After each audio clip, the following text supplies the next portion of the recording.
Un nul dans la dernière ronde et le voilà champion du monde junior d'échecs 2023. Dimanche à Mexico, Marc-André Yamaorozzi a rejoint la table des très grands. Le joueur du Séchartres Échecs a réalisé un championnat parfait. S'étonne encore François Gilles, le président. C'est indescriptible, moi je dirais, parce que 11 rondes, sans baisse de régime, je pense que tout le monde est ébahi. On sait qu'il a le talent, mais là, à ce niveau, d'un seul coup, il est passé à un stade supérieur. La performance incroyable du tout jeune Marc-Anne lui permet de figurer dans le club très sélect des Français sacrés chez les moins de 20 ans. Une joie pour le jeune Corse. Très content, c'est sûr que je n'étais pas forcément dans les favoris, mais au début de la compétition, après quelques parties, le favori numéro 1, il a perdu.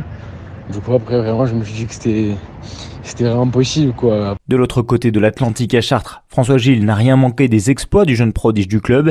Le président reste médusé par les prouesses de l'adolescent corse. À la 7e ou à la 8e ronde, il fait une partie magnifique qui va rester comme une des plus belles parties de cette année quasiment, avec un cavalier en prise, avec une créativité exceptionnelle. Pour s'imposer, l'adolescent devait l'emporter ou obtenir le nul dans la dernière ronde. Le licencié du CCE depuis 3 ans avait l'avantage des pièces blanches dans la 11e et dernière ronde pour affronter Luka Budizajlevic, seul joueur à égalité de points avec le Français en tête de la compétition.